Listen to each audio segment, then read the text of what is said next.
সিটন আলী, আমি চিন্তা করতেছি এখন থেকে প্রত্যেক দিন একটা করে ভালো কাজ করব। সেজন্য তোর এখানে থাকা লাগবে আমার কয়দিন। পরিবারের সাথে থাকি তো আর সব কিছু করা যায় না নিজের মতো করে। পণ্ডিতটা কয়দিন বাইরে থাকবে। মনের মধ্যে ভালো কাজের আউশ যাচ্ছে নাকি ওই মাখন মিয়ার বয়ে এখানে ফলাইতে আসছ? তোমার বস যদি শুনে এখানে লুকাই আছো, আমারে সহ নিয়ে ওই রিক্সা ঠেলার কামে লাগাই দিবি। কি যে একটা বিপদে পড়ে গেলাম। ওই পাগলা বসের রিক্সা উঠছে মাথার মধ্যে। সব ফ্যাস লাগাইছে পণ্ডিত আর বল্টু।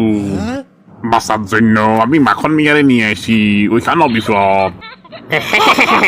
মাখন মিয়ারে নিয়ে নাটক করতে গেছো কেন?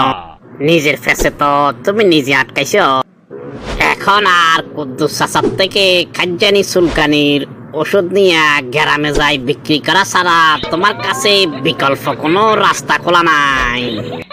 এসব খাজ্জানি চুলকানির ওষুধ সারা দেশের মানুষ ব্যবহার করে। রাস্তার ধারে দাঁড়ায় দাঁড়ায় রে শুধু বলবে আসেন আমাদের গাড়ির কাছে, কিনেন আমাদের চুলকানির মলম। এই ছাড়া আর কোনো রাস্তা আমি দেখি না তোমার জন্য।